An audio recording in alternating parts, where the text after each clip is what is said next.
یہ ایک علیحدہ نعمت ہے کہ جن عورتوں کے قریب یہ ہوں گے ان سے پہلے کوئی قریب نہیں آیا ہوگا.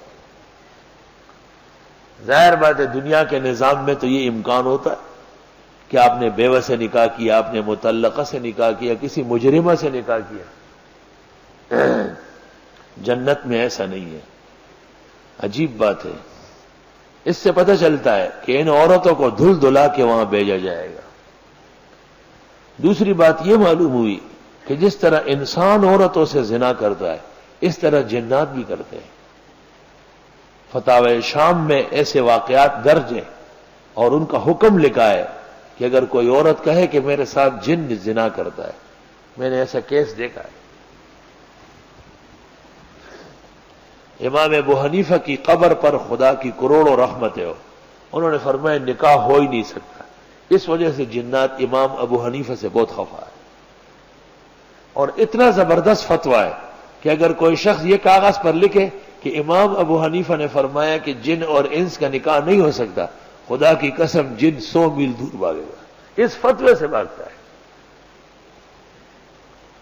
ایک خاتون شکایت کرتی تھی کہ میں جب بھی سوتی ہوں اور اٹھتی ہوں تو مجھے پتہ چلتا ہے کہ مجھ سے کسی نے جمع کیا ہے. ویسے تو میں نہیں مانتا تھا، لیکن اس نے ایک عجیب بات کہی. اس نے کہا میرا جسم آگ کی طرح جلتا ہے. میں فوراً سمجھ گیا کہ یہ تو جنی ہے، کیونکہ ان کی منی نہیں ہوتی، ان کا شعلہ نکلتا ہے. اس نے کہا میرا جسم جل گیا سارا. میں نے بہت کتابیں دیکھی، کچھ مجھ سے بنا نہیں. اس کے بعد میں نے یہ فتویٰ لکھا. امام محمد کی کتاب الاصل سے میں نے یہ عبارت لکھی کہ امام ابو حنیفہ نے کہا لا نکاح بین الانسی والجنی.